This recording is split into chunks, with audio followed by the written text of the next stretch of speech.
అండి. నార్మల్గా తెలంగాణ అంటే గుర్తుకొచ్చేది కళ్ళు, తలకాయ కూర, తర్వాత గుడాలన్నమాట. ఒక 6 నెలల క్రితం చేసుకోవడానికి వెజిటేబుల్స్ ఏం లేవు. ఎప్పుడైనా ఇంట్లో బేల్ చేసుకోవచ్చు అని చెప్పేసి ఈ గుడాలైతే తీసుకొచ్చాను. బేల్ అంటే తెలుసు కదా, అన్ని రకాల విత్తనాలు మొలకెత్తి కర్రీ అయితే చేసుకుంటాము. సో చాలా మందికి బేల్ అంటే తెలియదు. సో వాటి కోసం అయితే బొబ్బర్లు అయితే తీసుకొచ్చాను. చాలా రోజులు అవుతుంది, అవి అలానే ఉన్నాయి. సో కబోర్డ్ తీసినప్పుడు అలా వాటిని చూసి తలకాయ పట్టుకుంటాను, ఇవి వేస్ట్ అవుతున్నాయి అని చెప్పేసి. సో రీసెంట్గా మేము చికెన్ తీసుకొచ్చినప్పుడు ఆ చికెన్ అనేది ఎక్కువైందనమాట.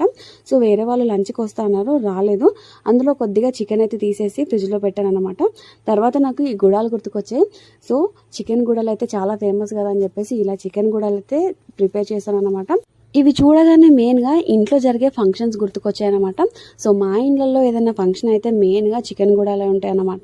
సో అలా ఎప్పుడైనా ప్రిపేర్ చేసుకుంటే ఇలాంటి ఫంక్షన్స్ అన్నీ గుర్తుకొస్తాయి అన్నమాట. చాలా స్పైసీగా, చాలా ఎక్సలెంట్గా అయింది. మీకు ఎప్పుడైనా ఇలా జరిగిందా కింద కామెంట్ చేయండి. సబ్స్క్రైబ్